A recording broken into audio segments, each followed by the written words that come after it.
नमस्कार, मी प्रदीप नणंदकर. आपण पाहत आहात इंद्रधनुष्य. महाराष्ट्रातले सगळे प्रश्न संपले का आणि त्यामुळे औरंगजेबाचा कबरीचा प्रश्न हा एकमेव शिल्लक आहे का, असे प्रश्न उपस्थित केले जात आहेत. गेल्या 8-15 दिवसापासून नितेश राणे यांनी नितेश राणे गेले काही महिने, खरं म्हणजे लोकसभा निवडणुकीनंतरच ते आक्रमक हिंदुत्व विषय मांडत आहेत. ठिकठिकाणच्या जाऊन सभांमध्ये ते भाषणं करतायत आणि हिंदूवर होणाऱ्या अन्यायाच्या बद्दल अगदी लहानपणापासून विश्व हिंदू संघ, बजरंग दल वगैरे यांचा किंवा हिंदुत्ववादी संघटनामध्ये काम करणारा कार्यकर्ता ज्या पद्धतीने बोलतो त्या पद्धतीने नितेश राणे आक्रमक भूमिका मांडतायत. ते राज्याचे मंत्री आहेत. मंत्री असतानाही त्यांची जी भाषणं आहेत ती अतिशय आक्रमक आहेत आणि नवतरुणांना, हिंदूतल्या नवतरुणांना ते आकर्षित करतायत. आता त्यांचं जे भाषण आहे, त्यांनी जे केलं की औरंगजेबाची कबर ही कशासाठी ठेवायची, कबर काढली पाहिजे आणि महाराष्ट्रभर सगळीकडे आंदोलन झालं त्या कबरीच्या विरोधात.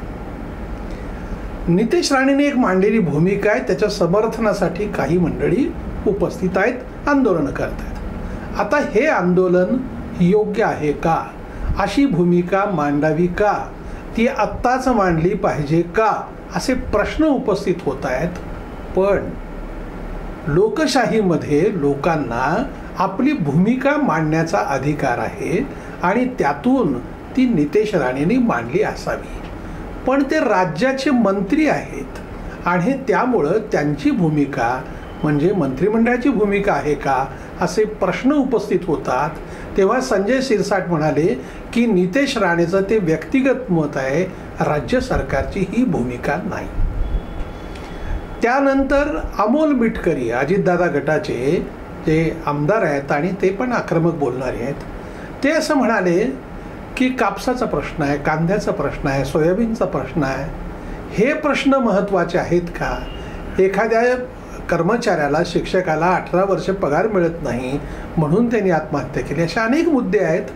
प्रश्नांना कुठल्या प्राधान्य द्यायचं हे ठरवलं पाहिजे, असा मुद्दा त्यांनी उपस्थित केला आहे. तर जितेंद्र आव्हाड असं म्हणतायत की मग लाल किल्ला पण पाडून टाका ना. मग आता काय आहे की आपल्याला माहीत आहेत, सामनाचे विद्वान संपादक, त्यांचं तर म्हणणं असं आहे, अहो त्या औरंगजेबाच्या कबरीला केंद्र सरकारचं संरक्षण आहे.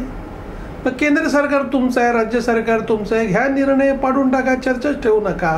अशा वेगवेगळ्या भूमिका मांडल्या जात आहेत.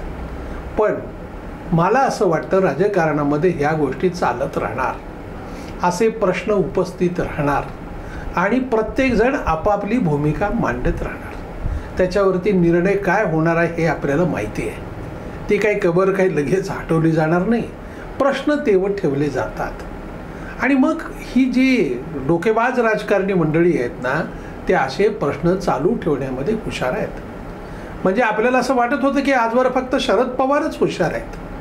शरद पवारच एकाच वेळेला अनेक ठिकाणी ती भूमिका मांडत असतात. सत्ताधाऱ्यामध्ये पण शरद पवार असतात, विरोधी पक्षातही शरद पवार असतात, असं शरद पवारांबद्दल बोललं जातं. आता शरद पवारानंतर नवी चर्चा, नवं नाव येते, ते देवेंद्र फडणवीसांचं. देवेंद्र फडणवीस हे सगळ्या भूमिकांमध्ये असतात, त्यांच्याच आशीर्वादानं अनेक गोष्टी चालू आहेत. मग नितेश राणे समजा जर बोलले तर त्याच्याकडे कानाडोळा करण्याचं कामही फडणवीसच करतात, असाही मानणारा एक वर्ग आहे. माहिती नाही काय आहे की प्रत्येकजण आपल्याला जे काही दिसतं ते खरं असं मानत असतो. हे काही गोष्टी न दिसता पण होत असतात, घडत असतात. अदृश्य हात असतात कोणाच्या मागचे. आता हा कोणाचा अदृश्य हात, हा तपासाचा भाग आहे, अभ्यासाचा भाग आहे. पण राजकारणामध्ये या बाबी चालत राहणार, कारण हिंदुत्वाचं कार्ड चालतं आहे. मग ते चालणारं कार्ड आहे ना, ते चालू ठेवलं पाहिजे ना. ते एकदा वापरलं, एकदा स्वाईप केलं आणि बंद केलं, बघू पुन्हा निवडणुकीला, असं नाही.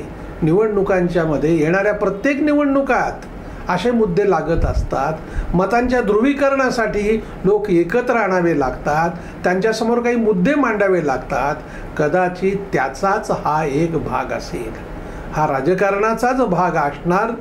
प्रत्यक्षामध्ये आज आंदोलन केलं उद्या कबर निघाली असं काही विषय असायचं नाही. आता ह्याला अनेक पदर आहेत. म्हणजे बघा, किरीट सोमय्या जी भूमिका मांडत सगळीकडे फिरत असतात, निवडणुकीपूर्वी ते काय भूमिका मांडत होते, ते कोणते मुद्दे लावून धरत होते, कोणते मुद्दे सोडून देतात, त्याच्यामागे पण काही एक लॉजिक असेल ना, तर्क असेल ना, की हा मुद्दा का सोडला, आता कोणता मुद्दा ते धरतायत. कारण प्रत्येकाचा एक अजेंडा ठरलेला आहे आणि तो देखील वेल प्लॅन्ड आहे असं जे राजकारणाचे अभ्यासक आहेत ते मांडतात. आणि त्यातलेच हे सगळे भाग आहेत. त्यामुळं या सगळ्या विषयाकडे आपण पाहताना देखील हे चालायचं, असं होणार, असं गृहीत धरलं पाहिजे. कारण नसताना त्यात भावनिक व्हायला पाहिजे आणि आक्रस्ताळेपणाने आपल्या भूमिका मांडायला पाहिजेत असं काही कारण नाही. ते एक आंदोलनाचा भाग आहे, भूमिका मांडल्या जातात. ओवेसीला पण मुद्दे लागतील की नाही बोलायला, ते पण द्यावे लागतील ना. मग यावर ओवेसी आक्रमक बोलणार, मग पुन्हा दोन गटांमध्ये जे एक वातावरण होईल त्यातनं मताचं ध्रुवीकरण होत राहणार. असाच सगळा हा खेळ आहे. धन्यवाद. आपल्याला हा जर व्हिडिओ आवडला असेल तर तो लाईक करा, फॉरवर्ड करा व सबस्क्राईब करा.